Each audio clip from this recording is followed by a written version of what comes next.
Welcome to Haripriya భక్తి channel. ముందుగా అందరికీ నమస్కారం. నేను లక్ష్మీశ్రీ. జూలై నెలలో ఏ రాశుల వారికి ఎలా ఉండబోతుందో ఈరోజు మనం తెలుసుకుందాం. మనతో పాటు ఉన్నవారు ప్రముఖ ఆధ్యాత్మికవేత్త ముల్లపూడి సత్యనారాయణ మూర్తి గారు. వారితో మాట్లాడి ఎవరికి ఎలా ఉండబోతుందో అనే విషయం ఇప్పుడు తెలుసుకుందాం. నమస్కారం గురువు. నమస్కారం మా లక్ష్మీశ్రీ. కుంభరాశి వారికి జూలై నెలలో ఎలా ఉండబోతుంది అంటారు? మధ్యస్థంగా ఉంటుంది. కుంభరాశి వాళ్ళకి ఏలినట్స్ అనే దోషం ఉంది కాబట్టి పాపం వృత్తి వ్యాపార ఉద్యోగ విషయాల్లో మాకు ఉద్యోగం ప్రమోషన్స్ రావట్లేదని బాధపడేటటువంటి గవర్నమెంట్ వాళ్ళు ఉన్నారు. వాళ్ళకి ప్రమోషన్స్ రాకపోయినా ప్యానెల్లో ఉంటారు, వస్తాయి. అండ్ నెక్స్ట్ ఈ యొక్క ప్రైవేట్ ఉద్యోగస్తులకి పని ఒత్తిడి ఎక్కువగా ఉంటుంది. అండ్ క్రింద స్థాయి ఉద్యోగస్తులు వీళ్ళని ఇన్సల్ట్ చేస్తారు.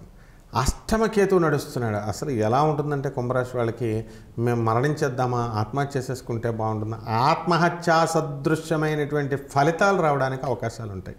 అయితే భయపడాల్సినటువంటి పని లేదు. పికప్ అవుతున్నారు వీళ్ళు. మరి ఈ యొక్క కుంభరాశి వాళ్ళకి ఈ నెలలో అద్భుతమైనటువంటి పనులు దొరుకుతాయి. పనులు లేనటువంటి వాళ్ళు జాబ్స్, బంధుమిత్రులతో చక్కగా విందు వినోద కార్యక్రమాలన్నీ కూడా పాల్గొంటారు. విద్యార్థులు చదవరు, కొంచెం ఇంకా ఎక్కువ శ్రద్ధ చేపట్టాల్సినటువంటి అవసరం ఉంది. డిస్ట్రాక్షన్స్ అనమాట, ఫోన్లు పట్టుకొని వీడియో గేమ్స్ చూసుకుంటూ ఉంటారు వీళ్ళు విద్యార్థులు. కాబట్టి ఈ యాటిట్యూడ్ చేంజ్ చేసుకోవాలా. అలాగే వృద్ధులకు మోకాళ్ళ నొప్పులు, మరి ఇలాగ అనారోగ్య సమస్యలు అనేటటువంటివి వస్తాయి. అలాగే ధనానికి ఏమీ ఇబ్బంది ఉండదు. ఏదో రకంగా అప్పులు అనేటటువంటి పుట్టడం కూడా ఒక గొప్ప యోగం. అప్పులు అడగగానే అందరూ ఇస్తారు వీళ్ళకి. ఈ నెలలో కొంచెం రుణగ్రస్తులు అవడానికి అవకాశాలు ఉంటాయి. అలాగే వీళ్ళకి గతంలో కొన్నటువంటి స్థలాలు ఏమైనా ఉంటే అవి అమ్మడానికి ప్రయత్నిస్తారు వీళ్ళు. అద్భుతమైనటువంటి రేటు వీళ్ళకి రావడం అనేటటువంటిది జరుగుతుంది. కొత్తగా ఇళ్ళు కొందాము అని చెప్పేసి అక్కడ అమ్మినటువంటి ఇళ్ళు డబ్బులు తీసుకొచ్చి ఇక్కడ కొత్తగా స్థలాలు కొనాలని ప్లాన్ చేస్తారు. ఇంకా అవి పూర్తిగా మెటీరియలైజ్ కావన్నమాట. అలాగే వైద్యపరంగా వైద్య వృత్తిలో ఉన్నటువంటి వాళ్ళు, లాయర్లు, డాక్టర్లు, ఇంజనీర్లు, వీళ్ళ పరిస్థితి కొంచెం యావరేజ్గా ఉంటుంది. హోటల్ ఇండస్ట్రీస్, బట్టల వ్యాపారాలు ఇవన్నీ చేసేటటువంటి వాళ్ళకి కూడా యావరేజ్గా ఉంటుంది. కోళ్ళ ఫారాలు, మటన్లు, చికెన్లు, పబ్లు, రెస్టారెంట్లు నడుపుతున్నటువంటి వాళ్ళు మంచి లాభాలు అనేటటువంటి వీళ్ళు గడిస్తారు.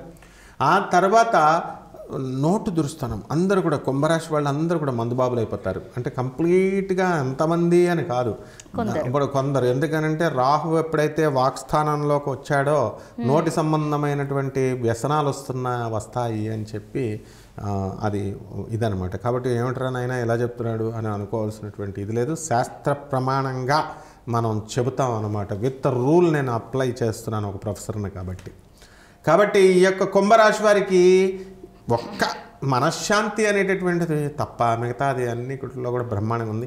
ఇంతకుముందు ఏబిసిడి ఎలకల బాధ, ఇంటికి వస్తే బయటకు వెళ్తే అప్పుల బాధ, ఇంటికి వస్తే పెళ్ళాం బాధ అనేటటువంటి విధానంలో ఉన్నటువంటి వీళ్ళందరూ కూడా ఇప్పుడు పెళ్ళాం బాధ ఉండదన్నమాట. బయట అప్పుల బాధ, అప్పుల వాడు నువ్వు తీసుకో అని ఇస్తారు వీళ్ళకి. నువ్వు నా అప్పు ఎప్పుడు తిరిగిస్తావు అని ఉండదు. మరి జాతకం బ్రహ్మాండంగా ఉంది, ఈ రకంగా బ్రహ్మాండంగా ఉంది. కాబట్టి కుంభరాశి వాళ్ళు దివ్యంగా భవ్యంగా దుప్పడగప్పుకొని పడుకోవచ్చు అనమాట. ఏ విధమైన భయం లేదు. ఆ మనశ్శాంతి ఉండదు అంటున్నారు కదా, ఆ మనశ్శాంతి ఉండాలి అంటే ఏం చేయాలి? మనశ్శాంతి కోసం వీళ్ళకి ఏలినాటి శని జరుగుతుంది కాబట్టి శని జపం చేయాలా, శని స్తోత్రాలు చదవాలా, శనికి కిలోంపావు నల్ల నువ్వుల్ని, నల్లని వస్త్రాన్ని పేద బ్రాహ్మడికి శనివారం నాడు ఉదయం 8 గంటలకి ఇంట్లో కానీ గుడిలో కానీ దానం చేయాలా. తర్వాత నవగ్రహాల చుట్టూ ప్రదక్షిణ చేసుకుంటూ శనీశ్వరుడికి ఓం శనైశ్చరాయ నమః అనేటటువంటి మహామంత్రంతో అభిషేకం చేసుకోవాలా. ఆ తర్వాత శనివారం నాడు శ్రీ వెంకటేశ్వర స్వామి వారికి కానీ ఆంజనేయ స్వామి వారికి కానీ పూజ చేసుకోవడం ద్వారా అద్భుతమైనటువంటి ఫలితాలు వీళ్ళకి లభిస్తాయమ్మా. మరొక రాశి గురించి ఇంకో వీడియోలో తెలుసుకుందాం. ఇంకో వీడియో చూడాలి అంటే మా ఛానల్ని మర్చిపోకుండా సబ్స్క్రైబ్ చేసుకోండి. మరో వీడియోలో మళ్ళీ కలుద్దాం. నమస్కారం.